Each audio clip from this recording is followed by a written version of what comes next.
Kata Nabi SAW, Allah pun bertanya kepada para malaikat dan sebenarnya Allah sudah tahu, tapi Allah bertanya kepada para malaikat, apa yang sedang dikerjakan oleh hamba-hambaku ya pada saat kalian datang dan tinggalkan. Ya kan? Maka para malaikat yang kebetulan subuh, karena dia mau sip-sipan ganti sama yang datang tugas subuh sampai sore, maka dia lihat hamba itu lagi sholat subuh. Yang datang ini juga sama, dia kan lagi sholat subuh. Maka yang datang sama yang pergi ini sama-sama menyaksikan mereka sedang sholat. Begitu juga nanti asar, yang sip dari pagi sampai sore, sore dia pas lagi sholat asar dia gantian sama malaikat yang datang untuk tugas. Ini pada saat tinggalkan lagi sholat, ini juga pada saat datang lagi sholat. Nah itu karena dikatakan di situ mereka bergantian dalam mengawasin hal tersebut. Tapi yang penting di sini Allah Subhanahu Wa Taala berbicara. Dan Allah SWT juga berfirman tentang Nabi Musa alaihissalam, wa kallamallahu Musa taklima, dan Allah mengajak bicara Musa secara langsung, ya. Dan ini berarti menandakan Allah SWT memiliki sifat-sifat yang mulia yang tidak boleh kita samakan dengan makhluk. Walaupun misalnya masalah melihat, masalah berbicara, kan manusia juga melakukannya, gitu kan.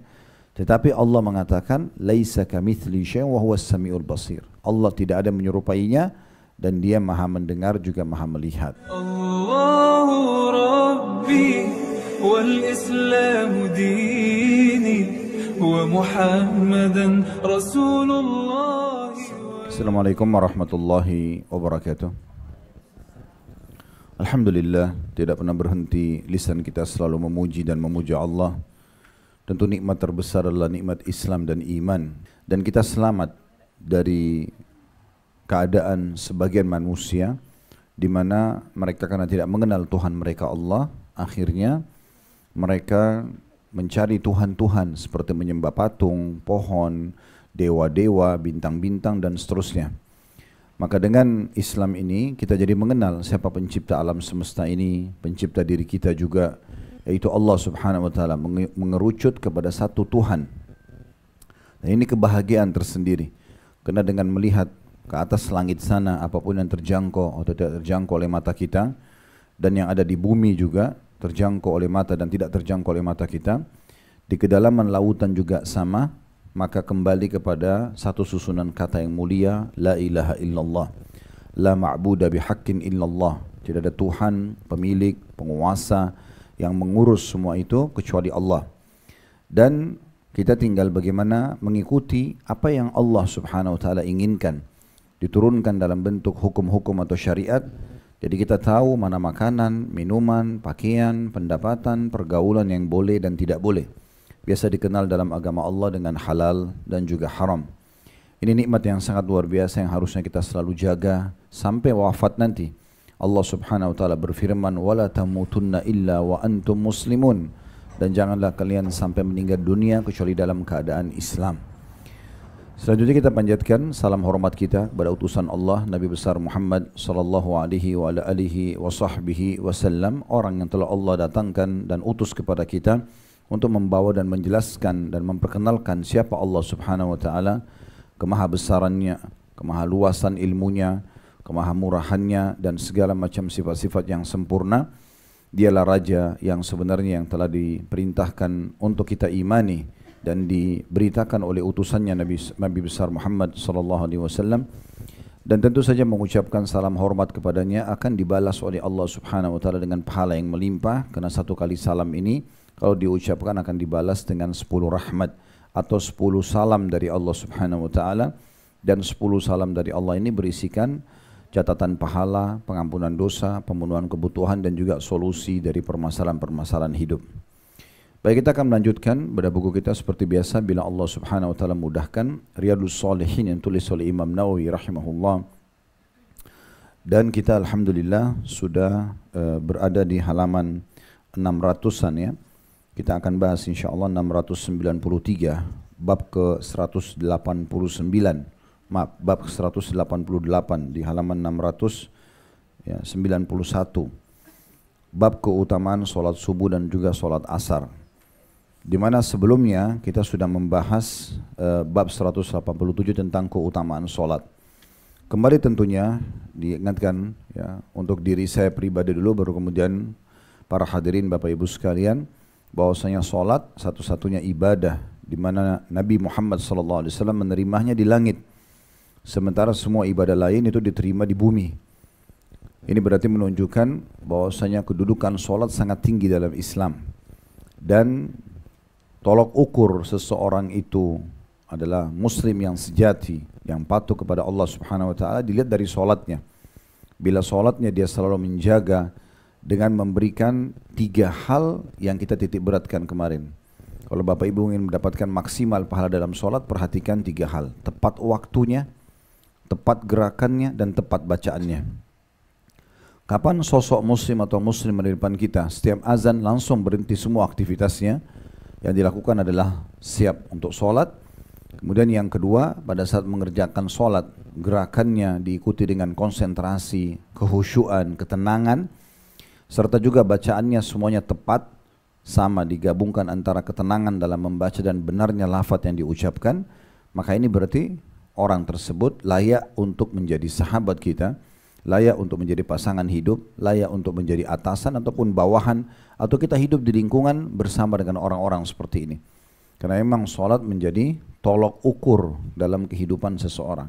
Kalau ada orang solatnya lalai, dia kerjakan kapan dia mau, atau selalu molor waktunya, yang Allah Subhanahu wa taala menjelaskan wailun lil musallin, celakalah bahkan kebinasaan bagi orang yang solat, alladzina hum an salatihim sahun, yang mereka terhadap solatnya lalai. Kata sebagian ulama adalah sengaja mengulur-ngulur waktunya sampai keluar.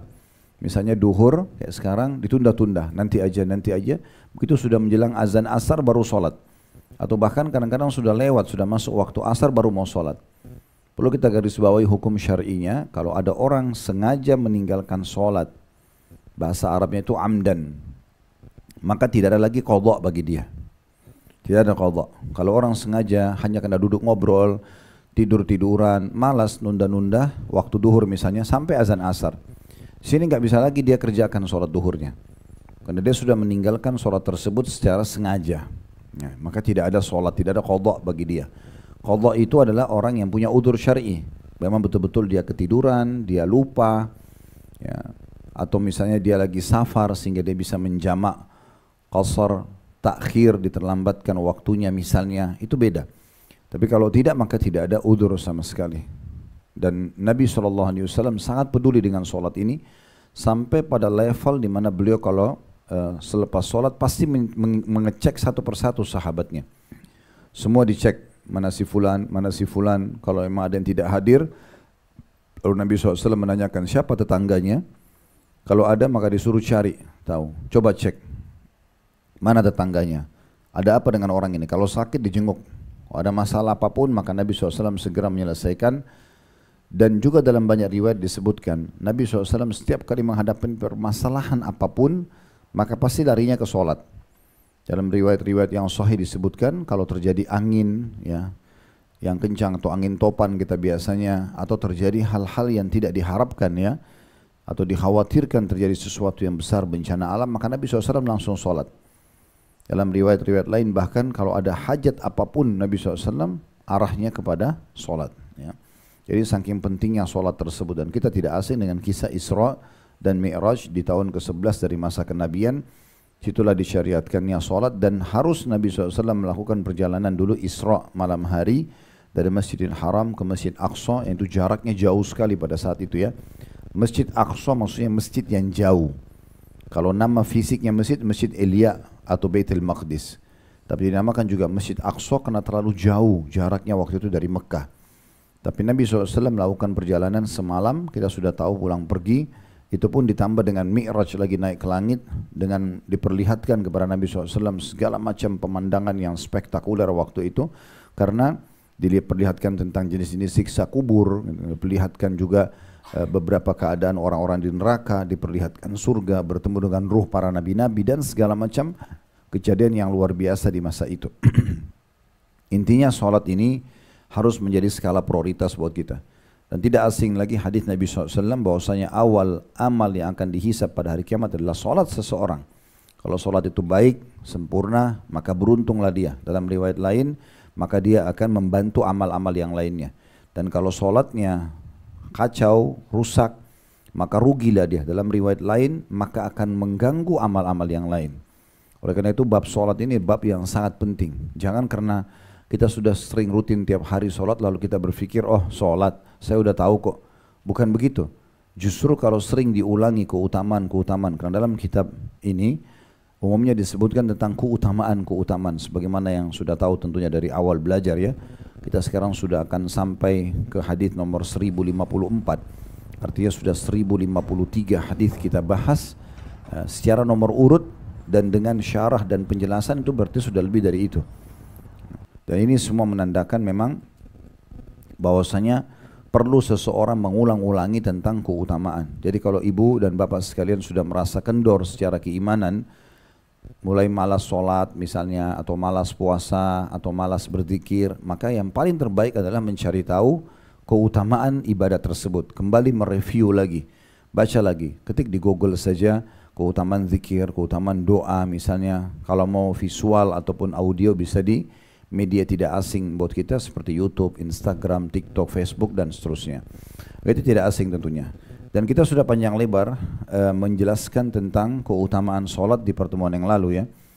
Sedikit mereview, dan ini biasa saya lakukan, teman-teman yang ikuti dari awal kajian buku kita ini sudah tahu tentunya. Kita ingatkan sebuah hadis ya, atau dua buah hadis tepatnya. Hadis yang saya mau ingatkan nomor 1050.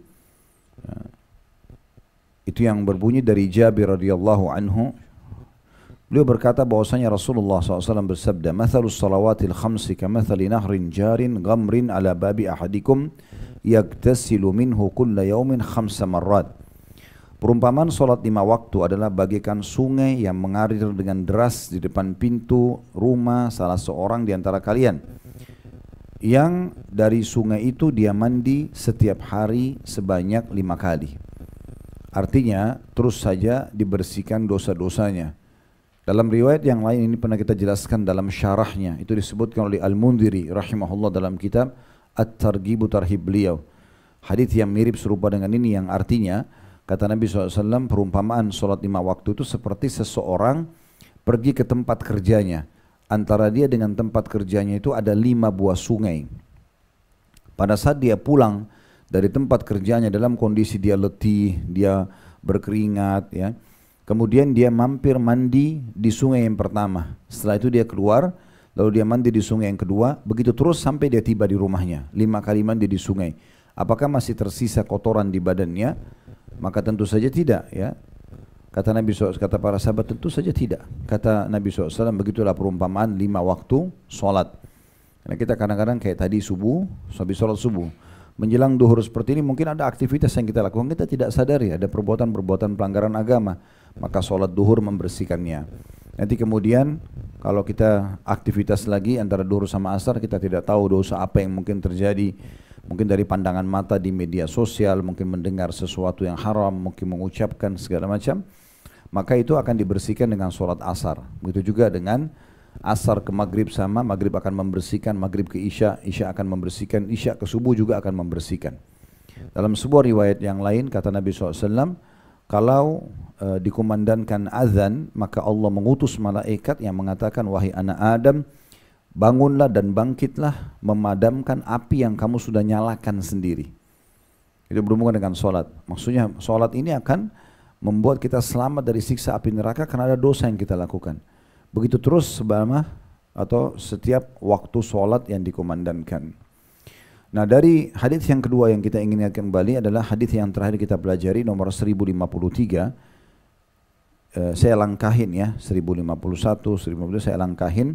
Saya masuk 1053 hanya sekedar mereviewkan saja kembali. Dari Uthman bin Affan radhiyallahu anhu, beliau berkata bahwasanya saya mendengarkan Rasulullah sallallahu alaihi wasallam bersabda, "Ma min imri'in muslimin tahduruhu salatun maktubah fayuhsinu wudu'aha wa khusyu'aha wa ruku'aha illa kanat kafaratan atau kafaratun lima qablaha min adh-dhunub ma lam tu'ta kabira wa dhalika ad-dahra kullah." Tidak ada seorang muslim pun yang mendapatkan salat fardu lalu dia membaguskan wudu, khusyuk dan rukuknya, melainkan hal itu menjadi penebus bagi dosa-dosa sebelumnya selama dosa besar tidak dilanggar, dan peleburan dosa itu berlaku sepanjang masa.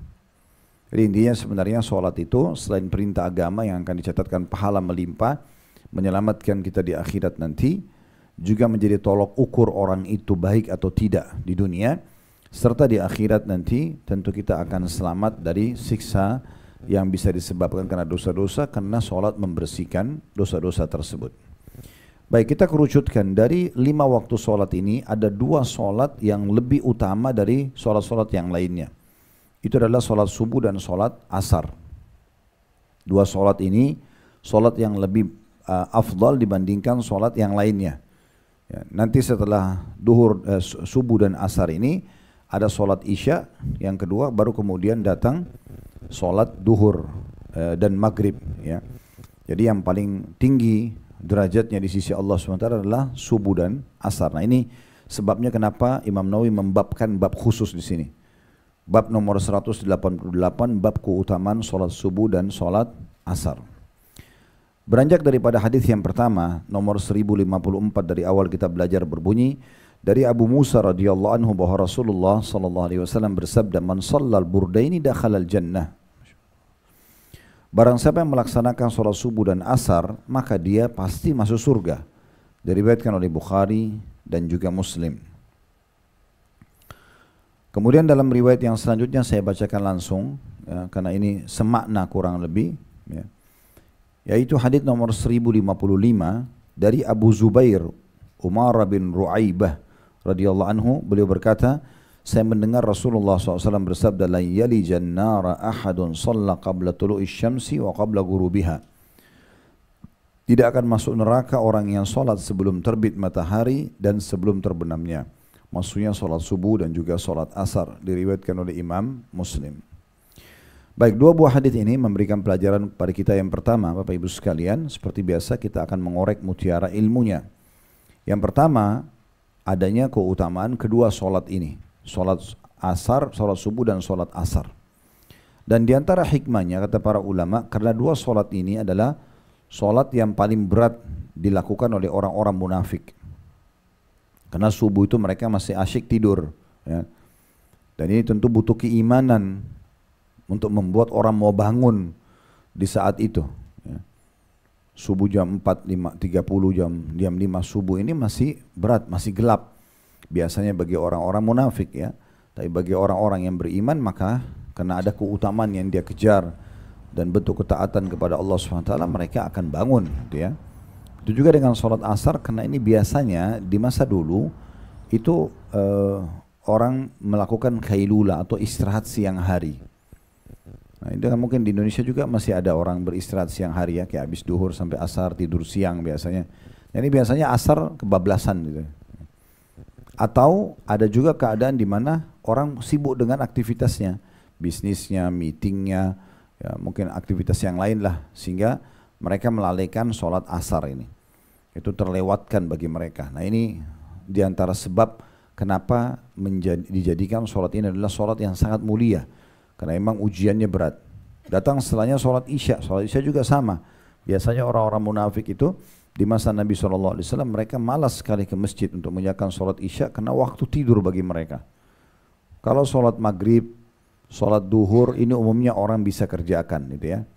Tapi kalau waktu-waktu ini biasanya agak berat, itu salah satu hikmahnya. Oleh karena itu 2 sholat ini memiliki keutamaan secara khusus. Ya, di antara keutamanya kalau dia selalu menjaganya maka akan masuk ke dalam surga.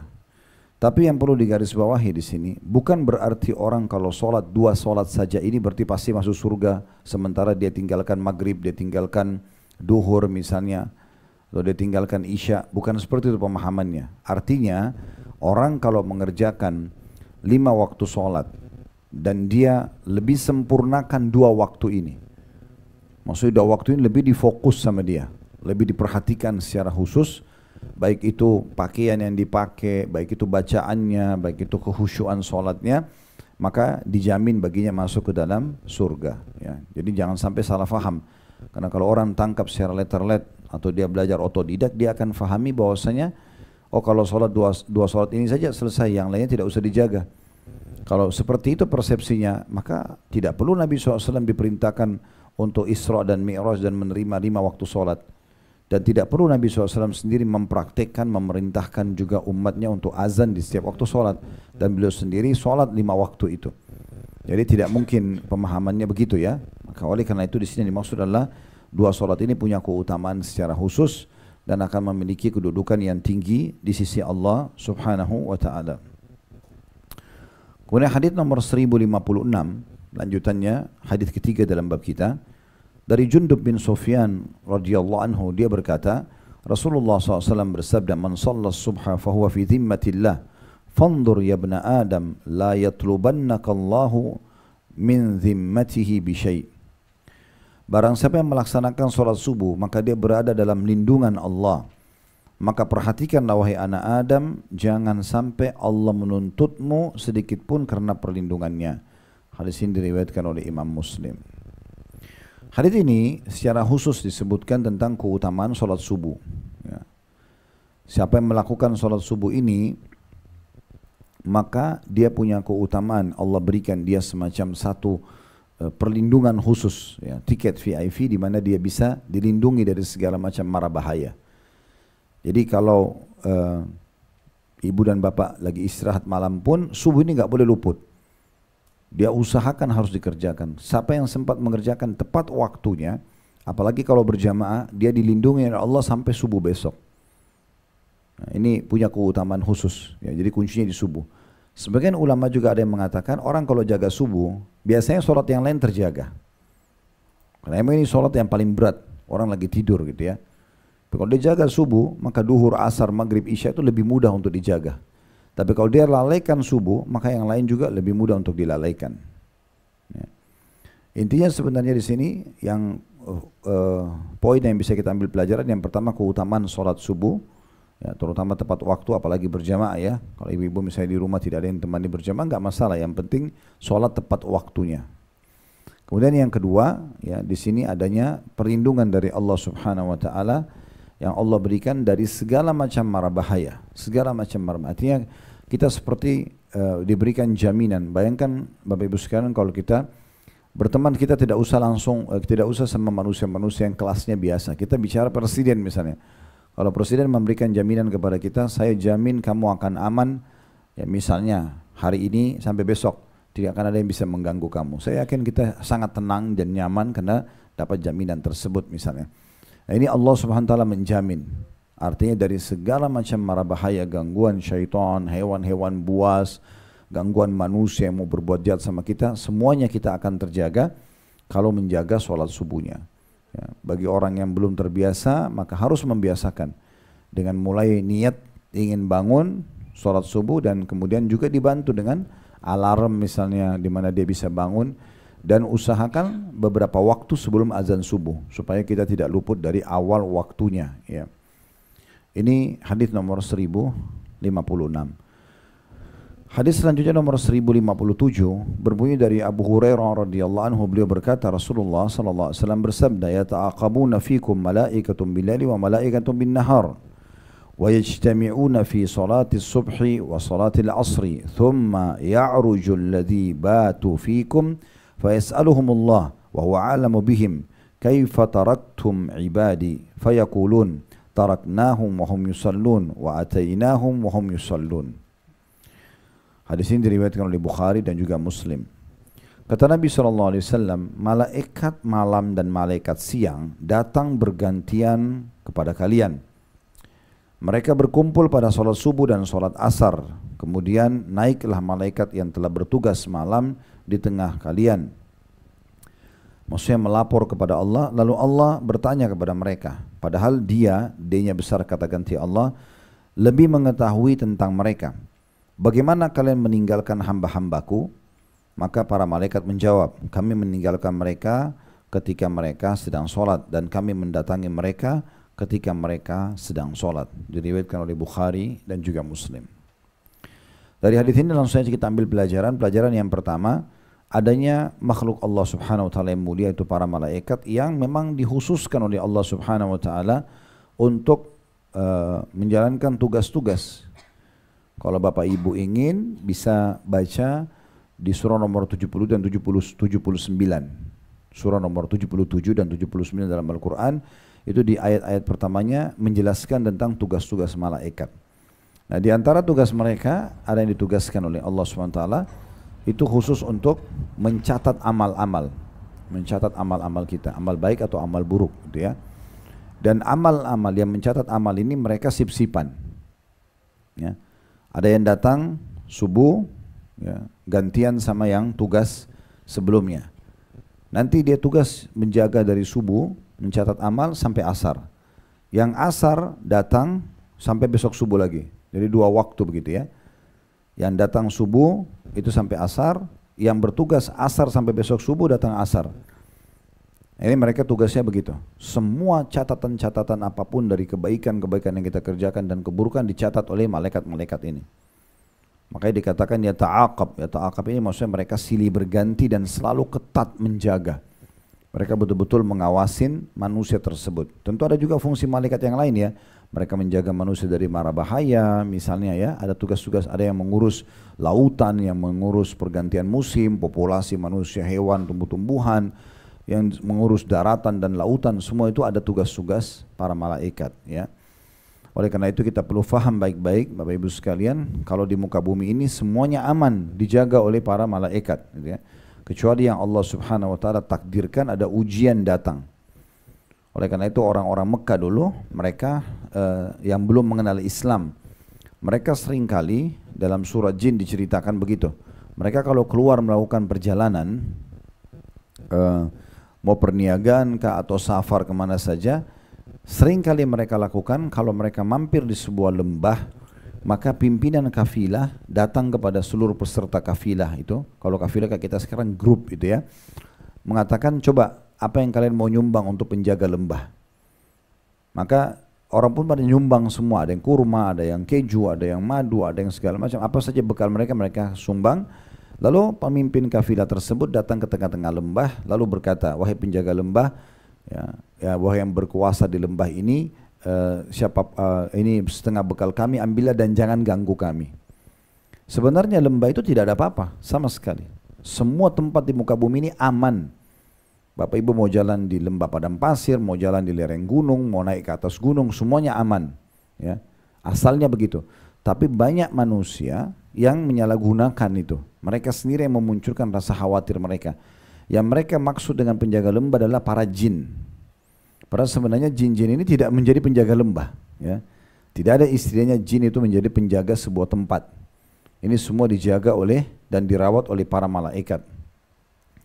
Maka Allah SWT menggambarkan jin-jin yang ada di sekitar lembah itu, begitu melihat manusia melakukan tadi, maka mereka menunggangi keadaan itu.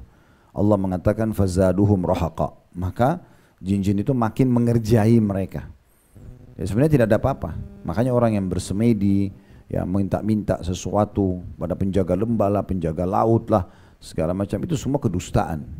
Itu harus kita tepis pemahaman seperti itu ya.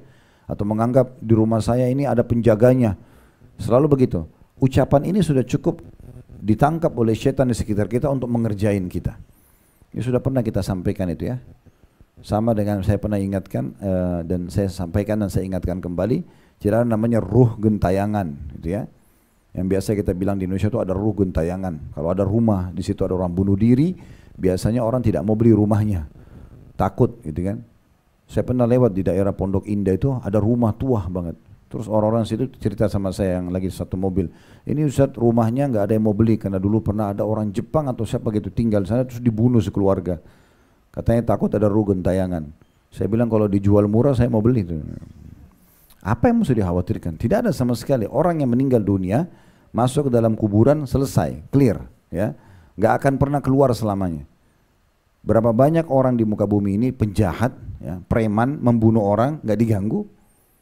Dan kalau memang betul orang yang meninggal itu bisa gentayangan keluar, berarti umum semuanya, bukan cuma orang yang dibunuh. Orang baik pun bisa gentayangan. Harusnya kita bisa ketemu sama ruh orang tua kita, ketemu sama ruh para nabi-nabi. Kenapa kita nggak ketemu? Kan gitu. Jadi jangan sampai kita terbawa dengan persepsi atau pemahaman seperti ini, akhirnya membuat ini seperti menjadi satu pemahaman gitu ya. Sehingga takut kalau turun di datang satu rumah baru harus tanam gigi hewan lah, tanduk hewan lah, apalah segala macam itu ya. Itu hampir merata itu ya. Ada sebagian tukang yang pernah kami pakai jasanya, dan dia dulunya ngaku, dia bilang sama saya, alhamdulillah sekarang sudah ikut kajian gitu ya. Dia bilang, saya ini dulu dukunnya kampung saya Ustadz. Jadi saya itu hampir semua orang di kampung itu kalau mau bangun rumah baru pasti saya dipanggil. Kemudian taruhlah raja-raja atau apa di atap rumah atau ditanam di depan rumah supaya tidak diganggu gitu. Padahal sebenarnya itu tidak ada semuanya. Alhamdulillah setelah dia ikut kajian, dia sadar, dia tobat, dia tinggalkan semua itu. Ya. Tapi ini contoh-contohnya, ini semua tidak ada teman-teman sekalian ya, tidak ada semua. Jadi semua ini dijaga oleh para malaikat. Nah kita kembali kepada kisah orang Quraisy tadi, akhirnya syaitan pun makin mengerjai mereka. Keluarlah suara, keluarlah ini, keluarlah itu, padahal sebenarnya tidak ada sebelumnya, yang tidak ada sebelumnya. Nah ini pemahaman yang perlu digarisbawahi. Dan tentu malaikat-malaikat ini sangat mulia, mereka jauh lebih kuat daripada jin-jin tersebut ya. Dan setan-setan ini, jin-jin ini sangat lemah. Makanya Allah mengatakan inna kada syaitani kana dha'ifa. Semua tipu daya dan gangguan syaitan sangat lemah. Kalau syaitan kuat, saya mau tanya ibu-ibu dan bapak sekalian, apakah Anda bisa ikut di pengajian sekarang? Misal, kan sering ada orang bilang syaitan itu besar, kuat. Ini syaitannya kuat banget nih misalnya, contoh. Itu semua kebohongan. Kuatnya dari mana gitu? Kok dia kuat pasti dia akan menahan kita nggak bisa sholat, kita nggak bisa tutup aurat, kita nggak bisa melakukan aktivitas lah. Ya, tapi mereka tuh sangat lemah, mereka hanya bisa membisikkan dan menggoda kita saja. Kapan kita kuatkan keyakinan dalam hati, kita berdoa kepada Allah, kita bertawakal kepada Allah, maka sudah cukup. Waktu iblis berkata dalam sebuah riwayat yang sahih, ya Allah, sungguhnya aku akan terus menyesatkan anak Adam ini selama ruh mereka di dalam jasad mereka. Maka kata Allah Subhanahu wa taala, dan aku terus akan mengampuni mereka selama mereka beristighfar kepadaku. Maka Ibnu Qayyim mengatakan, iblis berkata, sungguh aku membinasakan anak Adam dengan hawa nafsu dan pelanggaran-pelanggaran agama, tapi dia membinasakan aku balik dengan istighfarnya ya kepada Allah SWT. Ya Allah SWT akan selamatkan, gitu kan? Sebesar apapun upaya dan tipu daya mereka lakukan, itu bisa ditepis dengan sangat mudah sebenarnya. Jadi jangan dibesar-besarkan syaitan itu seakan-akan sudah kemana-mana gitu ya, sudah sangat menguasai apa saja. Ini akan membuat dia memang membelenggu kita karena kita sendiri membesar-besarkannya. Pernah ada seorang wanita menunggangi unta di masa Nabi SAW, lalu kaki untanya keseleo. Lalu dia mengatakan, ya, semoga Allah melaknat syaitan atau bahasa-bahasa yang mirip seperti itulah. Maka kata Nabi SAW, jangan kau ucapkan itu. Jadi maksudnya dia ini seakan-akan marah sama syaitan karena syaitan yang membuat kaki untanya dia keseleo sampai dia hampir jatuh gitu ya. Maka kata Nabi SAW, jangan kau ucapkan itu, tapi bacalah bismillah. Karena kalau kau ucapkan tadi, semoga Allah melaknat syaitan misalnya, maka syaitan itu makin membesar, bahkan sampai seperti gunung ya. Karena dia merasa dirinya yang telah mencelakakan anak Adam. Tapi ucapkanlah bismillah, dengan kau ucapkan bismillah maka syaitan itu akan menjadi kecil, bahkan seperti seekor lalat. Jadi tidak ada kekuatan mereka. Dan Syekh Utsaimin rahimahullah mengatakan kita bukan diperintahkan dalam agama untuk menghina-hina syaitan, tapi kita diperintahkan untuk berlindung darinya. Sudah baca a'udzubillahi minasyaitonirrajim, selesai, gitu ya. Masih ada gangguan 2 kali, 3 kali, lama-lama akan hilang dengan sendirinya. Jadi ada makhluk Allah yang menjaga kita, para malaikat, mereka sangat kuat, mereka sangat luar biasa menjalankan tugas-tugas mereka. Di antaranya mereka juga mengawasi ibadah-ibadah yang kita lakukan. Nah, sip-sipannya kalau ibadah itu tadi, kalau pagi, subuh, malaikat yang bertugas dari malam, dari asar kemarin, itu diganti oleh malaikat yang akan bertugas subuh itu sampai asar nanti. Asar nanti datang lagi malaikat yang tadinya bertugas, itu untuk sampai besok pagi. Mereka terus gitu. Jadi yang hari ini mungkin dapat pagi sampai sore, nanti dia akan dapat hari yang lainnya itu sore sampai pagi. Begitu seterusnya. Mereka selalu sering berganti. Pelajaran kedua, kedudukan sholat subuh dan sholat asar, di mana waktu inilah yang Allah pilih sebagai waktu berkumpulnya dan berpisahnya malaikat pengawas manusia. Jadi yang tugas subuh sampai asar. Nah begitu asar mereka mau melaporkan perbuatan-perbuatannya anak Adam ini, ya, baik atau buruknya kepada Allah, diganti oleh malaikat yang menggantikan sore hari. Nanti sore hari ini juga akan bertugas sampai besok pagi, begitu seterusnya, ya. Dan ini waktu tentunya Allah pilih berarti menunjukkan waktu yang sangat mulia. Dan kalau kita mau ngambil hikmah, di antara hikmahnya, maka ini sudah mewakili ya, pagi sampai sore itu umumnya aktivitas ya, sore sampai pagi lagi ini umumnya aktivitas, jadi sudah berkumpul, semua aktivitas kita berkumpul, jadi seakan-akan memang 24 jam ya, kita diawasin oleh Allah SWT dengan ditugaskannya para malaikat tersebut. Pelajaran ketiga, adanya sifat Allah Subhanahu wa taala berbicara dan kita imani apa adanya. Kalau disebutkan bahwasanya Allah berbicara, di sini Allah bicara dengan para malaikatnya.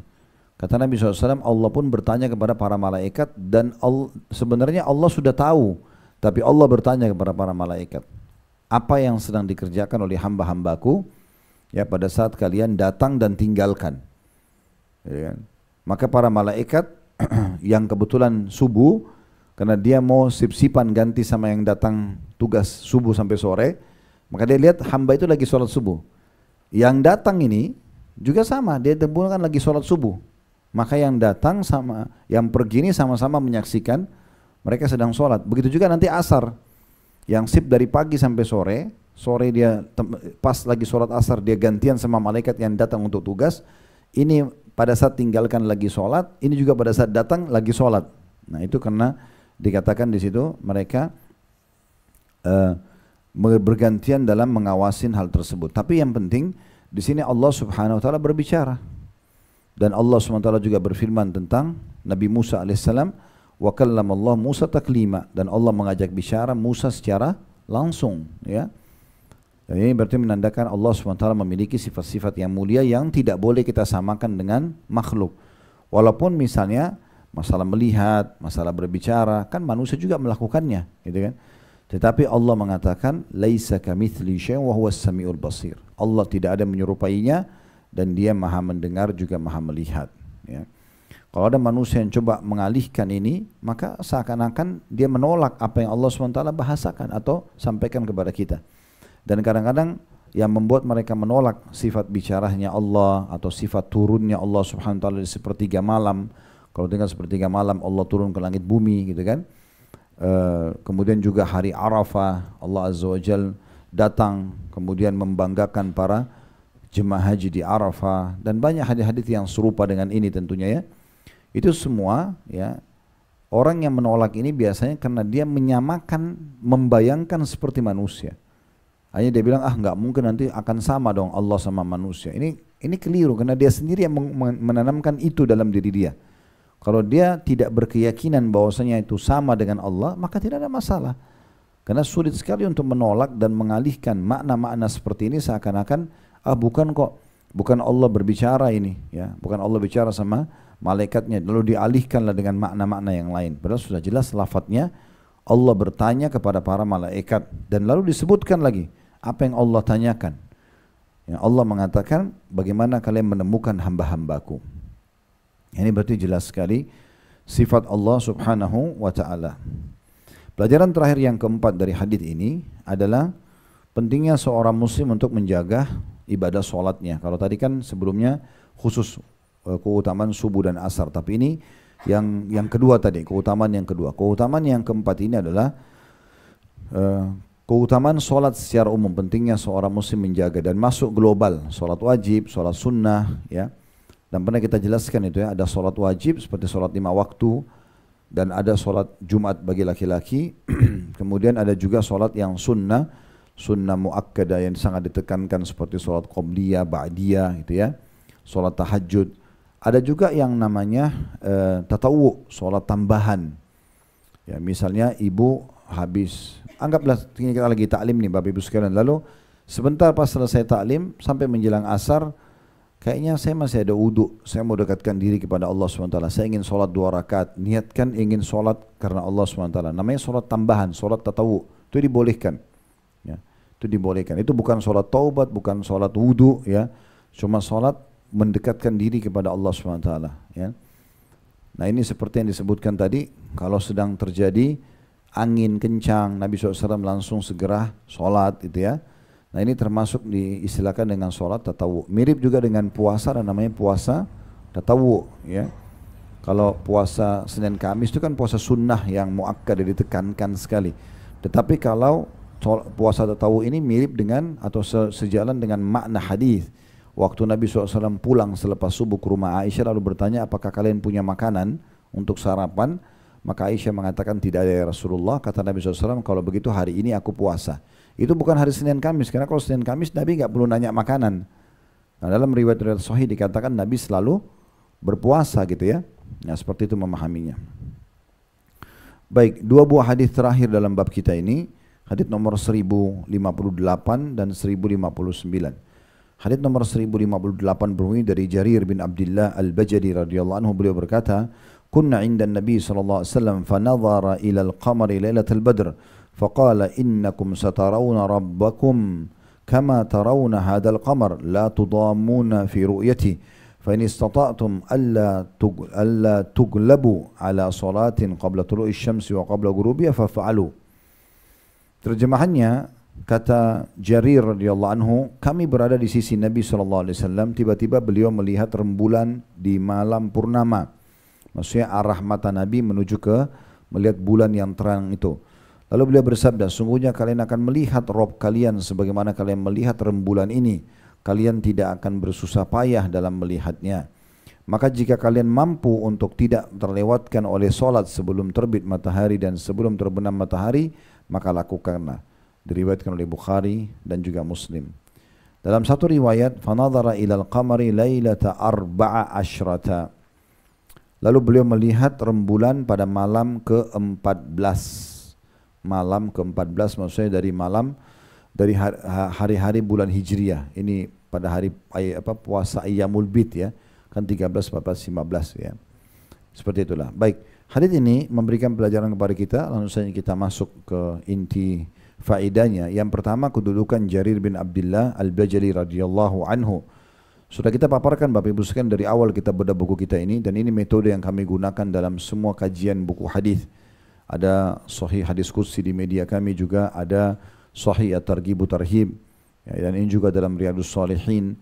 Semua ini kita menggunakan metode kalau ada sahabat atau tabi'in yang menyampaikan kronologis hadis, maka kita sebutkan sebagai keutamaan beliau sendiri.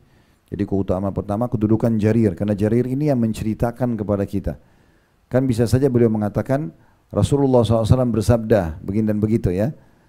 Tapi di sini beliau menceritakan kronologisnya. Kami pernah jalan bersama Nabi, kemudian Nabi waktu itu lihat ke bulan purnama, kemudian baru Nabi sampaikan begini dan begitu. Nah, pelajaran kedua, bahwasanya pentingnya seseorang Muslim untuk menukil sebuah kisah atau pengalaman dalam hidupnya, kalau pengalaman itu bersama dengan orang-orang saleh dan baik gitu ya. Contoh misalnya, kita bukan niat memuji orang itu di hadapannya, tapi satu waktu Bapak Ibu lagi jalan dengan sahabat dekat atau kerabat, kemudian mampir di pas azan dia ingatkan, sudah masuk waktu kita sholat ya, misal. Lalu kemudian kita mampir sholat. Lalu kita lihat orang itu sholat dengan khusyuk misalnya, atau kita menemukan dia menaruh uang di kotak amal misalnya ya. Ada hal-hal yang baik yang dia lakukan. Nah, kita boleh menyampaikan perbuatan itu tapi bukan di hadapan dia. Kita menceritakan pengalaman ini kepada orang lain supaya bisa jadi pelajaran juga. Tapi di depan orang tersebut kita tidak disarankan ya. Nggak boleh kita mengatakan, tadi bagus banget ya ide kamu itu mampir di masjid misalnya. Oh tadi kamu Masya Allah ya nyumbang di kotak amal, itu nggak boleh ya. Karena ada satu riwayat menyebutkan ada seorang sahabat yang sholatnya sangat khusyuk. Kemudian seorang sahabat Nabi yang lain di hadapan Nabi SAW berkata, ya Rasulullah, saya suka sekali dengan orang ini, sholatnya bagus sekali. Kata Nabi SAW, jangan kau perdengarkan dia. Karena kalau kau perdengarkan dia dan dia mendengarnya, kau akan membinasakannya. Karena bisa tadinya ikhlas jadi riya, gitu ya. Oh kamu tadi khusyuk banget ya sholatnya, kamu tadi nyumbang banyak banget ya misal, itu kan akan mengganggu dia. Tapi di belakangnya boleh kita menceritakan selama baik. Nah ini lawan daripada ghibah ya. Kalau ghibah kan gosipin orang yang tidak baik. Nah ini kita cerita kebaikan orang, itu boleh. Dan maksimalnya kalau kita temukan orang itu sudah meninggal.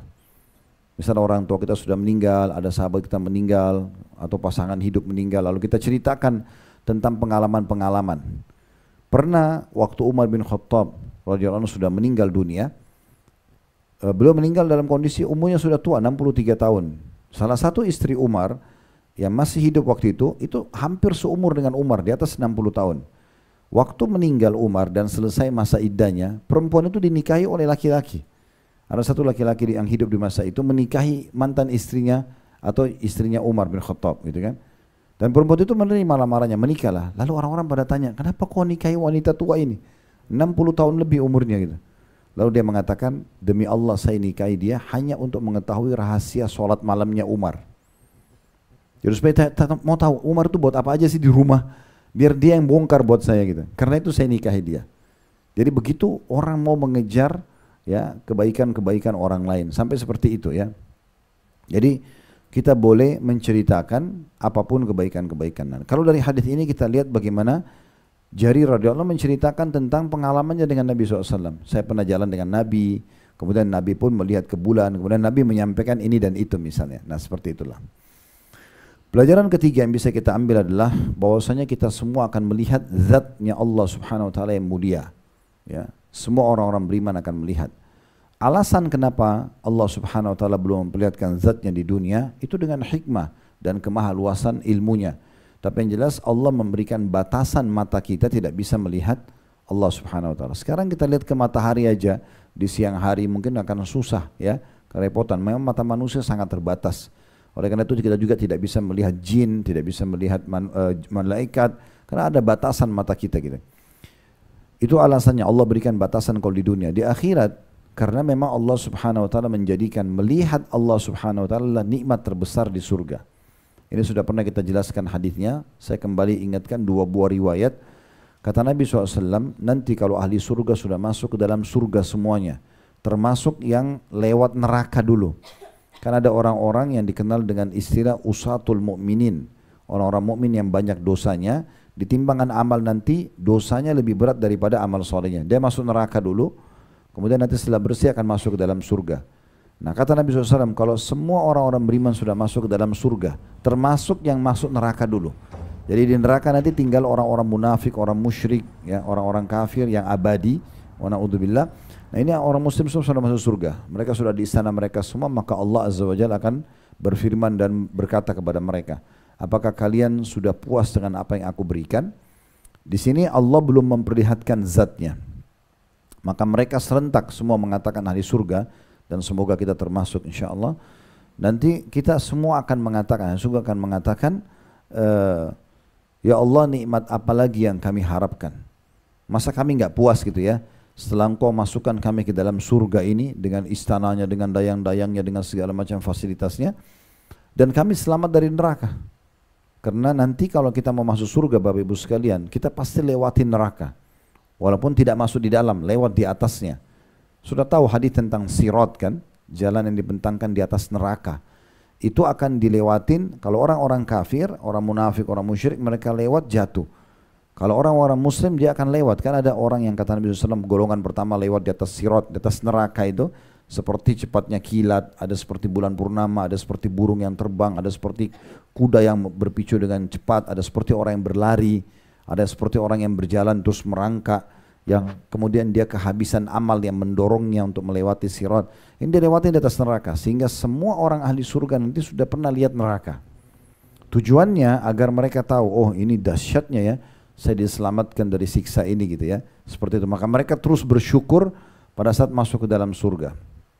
Ibnu Qayyim rahimahullah menyebutkan, juga di istana setiap orang mukmin di surga nanti ada satu pintu, yang pintu itu kalau dia buka dia bisa lihat ke neraka dari istananya, sehingga dia melihat bagaimana dahsyatnya siksaan sana dan dia terus bersyukur terhadap nikmat yang Allah berikan.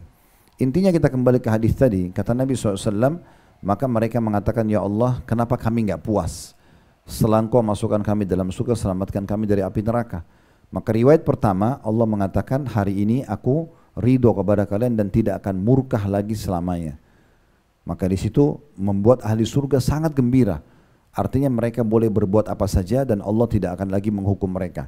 Dan tentu saja ahli surga juga tidak akan buat dosa lagi, karena mereka sudah terjaga dengan itu ya. Riwayat kedua ini jadi saksi bahasan kita, Allah pun mengangkat hijab antara mereka, antara dia sama ahli surga. Maka pertama kali ahli surga melihat zatnya Allah yang mulia. Di saat itu mereka melupakan semua fasilitas surga, seraya mereka mengatakan, ya Allah tidak ada nikmat yang mengalahkan melihat wajahmu yang mulia gitu ya. Nah ini pertama kali nanti ahli surga melihat Allah SWT, dan itu menjadi nikmat terbesar di surga. Jadi dari sini kita ambil kesimpulan, kalau orang kafir, orang munafik, orang musyrik tidak akan lihat Allah selamanya. Mereka tidak akan melihat Allah SWT selamanya, karena melihat Allah itu nikmat sendiri. Itu adalah sebuah nikmat. Nah di sini Nabi SAW menyampaikan kepada para sahabat, atau beliau melihat bulan purnama, beliau mengatakan, kalian pasti akan melihat Tuhan kalian sebagaimana kalian melihat bulan purnama ini tanpa ada penghalang. Kalian tidak akan susah payah untuk melihatnya. Kemudian pelajaran selanjutnya, dan ini penutupan dalam hadits ini ya, bahwasanya adanya keutamaan sholat subuh dan asar, karena di sini kalau kita lihat korelasinya, seakan-akan Nabi SAW mengatakan, kalau orang yang mau segera mendapat melihat wajah Allah, melihat zatnya Allah yang mulia, maka harus jaga sholatnya, dan secara khusus fokus kepada sholat subuh dan asar. Artinya dua sholat ini jangan sampai luput, karena dengan kalau dijaga maka sholat-sholat lain juga akan terjaga dengan izin Allah subhanahu wa ta'ala. Hadis terakhir dalam bab kita nomor 1059. Kalau tadi nomor 1056 khusus menyebutkan tentang sholat subuh, ya, orang kalau sholat subuh akan dapat lindungan Allah gitu ya. Nomor 1059 ini khusus sholat asar ya. Kalau yang sisanya hadis-hadis gabungan antara subuh sama asar. Kalau ini hadisnya berbunyi tentang asar ya. Dari Buraidah radhiyallahu anhu beliau berkata, Rasulullah SAW bersabda, "Man taraka salat al-asri faqad habita amaluh." Barang siapa yang meninggalkan sholat asar, maka terhapus semua amalnya. Diriwayatkan oleh Imam Bukhari. Makna hadis ini kata para ulama hadis adalah orang yang meninggalkan sholat asar secara sengaja. Udah tinggalkan sholat asar secara sengaja, maka ancamannya sangat berat. Tidak ada uzurnya. Semua amal-amal baik yang pernah dikerjakan hangus. Ya. Jadi saking pentingnya untuk menjaga sholat asar. Dan ada sebagian juga yang mengkorelasikan ini dengan firman Allah SWT, "Hafidhu ala salawati wa salatil wusta wa qumu lillahi qanitin." Jagalah sholat-sholat kalian, dan terutama sholat pertengahan, dan berdirilah kepada Allah dalam sholat itu dalam kondisi khusyuk ya. Dan yang dimaksud dengan sholat pertengahan adalah sholat asar dalam pendapat mayoritas ulama. Karena subuh sama duhur dianggap sholat awal pagi, maghrib dan isya dianggap sholat malam. Nah tengah-tengahnya ini asar. Tengah-tengahnya asar yang biasa banyak orang lalaikan. Oleh karena itu sesibuk apapun Bapak Ibu sekalian, azan asar harus sholat gitu ya. Kalau mau istirahat, istirahat sebelumnya kan itu. Jangan masuk di waktu asar. Ini sholat yang sangat penting karena bisa kena ancaman yang berat, bisa menghanguskan atau menghanguskan amal-amal kita yang sebelumnya. Allahu a'lam. Baik, kita akan lanjutkan di bab selanjutnya. Ini bab ke-189, bab keutamaan berjalan menuju ke masjid. Tentu ini adalah prioritasnya kepada laki-laki ya. Tapi ibu-ibu pun kalau ada waktu bisa ke masjid. Karena ada hadis Nabi SAW yang berbunyi, "La tamnu ima Allahi masajidullah." Jangan kalian melarang hamba-hamba Allah wanita untuk menuju ke rumah Allah. Walaupun ibu lebih afdal salat di rumah, tapi tidak ada masalah satu waktu ke masjid ya. Terutama kalau sedang ada di Mekah dan Madinah. Jangan berhujjah, oh ya kan ada hadis yang menjelaskan wanita lebih afdal di rumah. Saya sholat di kamar hotel aja. Kalau gitu ngapain ke Mekah sama Madinah? Sayang banget itu ya. Tetap memang berlaku hadis bahwasanya lebih afdal sholat di rumah. Tapi itu kan bagi orang yang mukim lebih cocok ya. Memang tinggal di Mekah, tinggal di Madinah, mereka setiap saat bisa datang. Tapi kalau ibu datang cuma 3-4 hari di Madinah, 3-4 hari atau 4-5 hari di Mekah, lalu kemudian menyanyiakan, ini sayang sekali. Gitu. Harusnya datang ke masjid, karena memang di masa Nabi Muhammad SAW sendiri, walaupun ada hadits ini, ya, tidak pernah dalam 5 waktu sholat itu kosong saf wanita dari wanita. Pasti ada saja yang sholat. Pasti ada saja yang sholat gitu kan. Bahkan Nabi SAW pernah masuk ke masjid, menemukan sebelum subuh ada tali yang diikat antara dua tiang. Lalu Nabi SAW tanya, ini talinya siapa? Lalu kata sahabat, seingat saya disebutkan salah satu anak Nabi, seingat saya namanya Zainab, gitu kan, anak Nabi.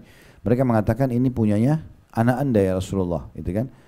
Jadi beliau itu kalau sholat malam, bukan di rumahnya tapi sholat di Masjid Nabawi, sholat sunnah.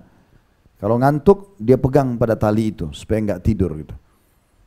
Lalu Nabi SAW suruh putusin tali itu, dan beliau melarang untuk menyiksa diri seperti ini kalau dalam sholat sunnah gitu ya. Tapi berarti ada hadis tentang wanita yang sholat sering membersihkan masjid dalam hadis yang sahih yang Nabi SAW setiap kali masuk masjid temukan ibu itu bersihin masjid. Ini inisiatif dari dia, bukan digaji, bukan apa gitu. Satu waktu ibu itu tidak ada, maka Nabi SAW tanya, mana ibu yang biasa bersihkan masjid? Para sahabat mengatakan, ya Rasulullah baru saja meninggal. Ya, hari ini meninggal, tadi meninggal. Maka Nabi SAW mengatakan, kenapa kalian tidak menginformasikan kepada saya? Ya, sampai ulama masukkan hadis ini dalam hadis pentingnya pengurus masjid dan keutamaan orang yang mengurus masjid itu ya. Maka para sahabat menganggap perlu nggak sih gitu sampaikan ke Nabi, seakan-akan mereka mengecilkan kedudukan wanita ini gitu. Maka Nabi SAW mengatakan, tunjukkan aku di mana kuburannya. Lalu Nabi SAW datang ke kuburan wanita tersebut. Berarti kan wanita itu ada dalam masjid, mengurus masjid, gitu kan. Jadi jangan juga berlepas diri dari masjid sama sekali. Tapi masjid itu perlu, termasuk kalau lagi ke mall misalnya, di musola gitu kan, sholat, tetap sholat. Atau lagi mampir, lagi safar, darat, lagi dari Jakarta ke Bandung, mampir ke tempat rest area, kan wajar orang mampir ke masjid itu ya. Dan juga bagaimana kita memakmurkan masjid itu. Tugas kita memakmurkan masjid ya. Ini saya pernah sampaikan dan saya ingatkan kembali. Ibu dan bapak sekalian, kalau Anda mampir ke sebuah masjid, Allah Subhanahu wa taala mudahkan kaki kita sampai ke situ, itu berarti ada pesan. Kalau masjid itu bagus dan kita bisa ibadah, berarti Allah mau kita mendapatkan kesaksian dari tanah-tanah yang ada di situ. Nah, hadis kan menyebutkan itu ya. Kalau seseorang sholat di sebuah tempat, maka itu akan jadi saksi untuknya pada hari kiamat.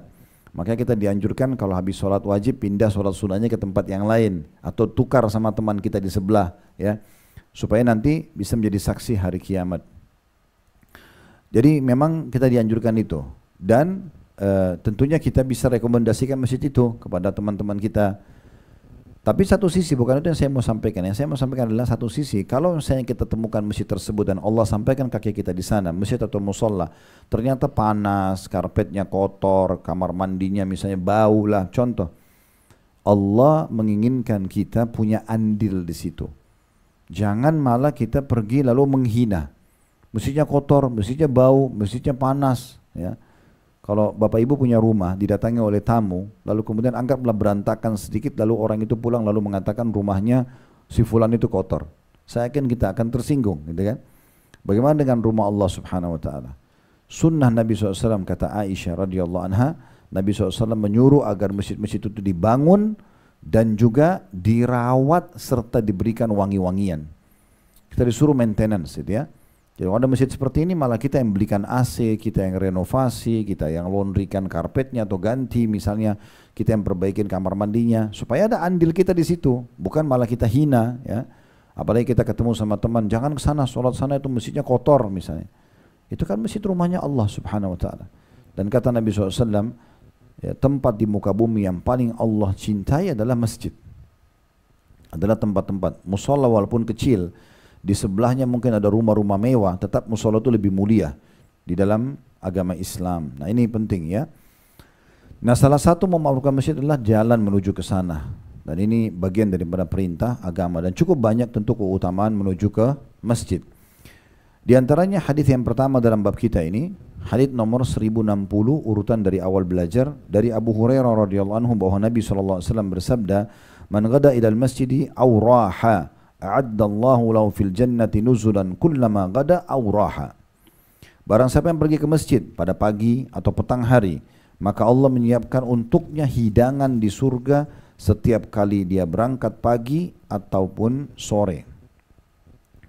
Di situ ada footnote di bawah 687 ya nomornya. Yang dimaksud dengan di sini nuzula ya, kata Imam Nawawi adalah hidangan yang dipersiapkan bagi tamu pada waktu kedatangannya. Dari hadits ini kita ambil pelajaran yang pertama, adanya anjuran untuk selalu melangkah menuju ke masjid. Ya, karena memang perintah untuk pergi di pagi sampai malam hari lah, gitu ya. Artinya 5 waktu sholat. Yang kedua, Allah Subhanahu wa taala menyiapkan secara khusus di surga nuzulan. Nuzulan ini sebenarnya maknanya di sini kata adalah makanan yang dihidangkan yang terbaik buat tamu. Sebagian orang Arab juga membahasakan nuzul itu atau biasanya bermakna juga istana atau rumah ya. Manzil ya, itu juga diistilahkan dengan tempat tinggal, ya. Intinya orang yang sering ke masjid maka akan disiapkan hadiah khusus oleh Allah Subhanahu wa taala di surga nanti. Hadits nomor 1061 dari Abu Hurairah radhiyallahu anhu bahwa Nabi sallallahu alaihi wasallam bersabda, "Man tatahhara fi baiti thumma madha ila baitin min buyutillah liyaqdiya faridatan min faraidillah kanat khutuwatuhu ihdaha tahuttu khati'atan wal ukhra tarfa'u darajah." Barang siapa yang bersuci di rumahnya kemudian berangkat menuju salah satu rumah Allah atau masjid untuk menunaikan salah satu kewajiban kepada Allah, maka langkah-langkahnya yang satu menghapus dosa dan yang lain mengangkat derajat. Diriwayatkan oleh Imam Muslim. Dari hadis ini kita ambil pelajaran yang pertama, adanya perintah kalau mau sholat di masjid wudunya di rumah. Wudunya dari rumah. Nah ini penting juga ya, jadi makanya sebelum keluar rumah sudah dalam keadaan wudu, bersuci dulu. Nanti kalau memang terjadi sesuatu, misalnya maaf kita kebelet kencing, buang air kecil, buang air besar atau keluar angin, lalu kita berbaru, tidak ada masalah. Yang penting kita sekarang bersuci dulu dari rumah. Karena hadits ini memberikan keutamaan kepada kita siapa yang bersuci di rumahnya. Ada syarat itu ya. Kemudian baru dia menuju ke salah satu rumah-rumah Allah. Berarti memang ada anjuran untuk wudu di rumah. Biasanya saya lihat banyak kalau bapak-bapak ya, saya tidak tahu ibu-ibu, tapi karena bapak-bapak ini seringkali mereka malah pas azan baru numpuk di tempat wudu. Akhirnya masbuk 1 rakaat, masbuk 2 rakaat, bahkan dapat jemaah kedua gitu ya. Apalagi kalau lagi kita tahu padat-padatnya seperti di mall misalnya, harusnya kita sudah bunyiin alarm kita setengah jam sebelum sholat. Apalagi di tempat-tempat padat kita sudah persiapan itu ya. Kalau kita sudah ada wudu kan enak, tinggal masuk sholat saja kan gitu. Apalagi ada juga hukum massul khuf, kalau masih ingat ya, mengusap kaos kaki. Jadi kalau batal wudu, ibu dan bapak sekalian, yang penting pada saat keluar dari rumah, waktu sebelum pakai kaos kaki dalam keadaan kita sudah punya wudu, maka nanti kalau batal ya, bisa kita wudu kembali, semuanya disentuh dengan air seperti biasa kecuali bagian kaki, cukup mengambil di telapak tangan air lalu diusapkan di bagian atas telapak kaki. Disilakan dengan massul khuf. Dan waktu Nabi, riwayatnya adalah waktu Nabi SAW lagi lagi mau wudu gitu ya, di musim dingin beliau pakai semacam kaos kaki tapi dari kulit waktu itu ya. Kemudian ada sahabat yang memang menyiapkan air wudu beliau, itu sempat mau bantu Nabi membuka itu. Kata Nabi SAW, "Da'huma fa inni adkhaltuhuma tahiratan." Biarkan aja karena sempat waktu aku masukkan pakai pertama kaos kaki ini ya, itu dalam kondisi suci. Artinya tinggal diusap bagian atasnya. Jadi tidak sulit itu ya. Oleh karena itu kami sarankan apalagi di tempat-tempat ramai kayak mall, jangan lagi ke musholahnya pas azan, baru mau uduk lagi. Akhirnya kehilangan awal waktu ya. Fahami baik-baik secara keimanan ya Bapak Ibu sekalian, peluang ibadah itu beda dengan dosa. Peluang ibadah itu hanya ada sekali. Misal contoh, sebentar azan asar nih, orang yang sholat awal sekali, takbiratul ihram imam dia langsung takbir juga bersama, itu akan beda pahalanya dengan orang yang datang pada saat imam sudah ruku misalnya, walaupun dia dapat 1 rakaat, tapi beda pahalanya.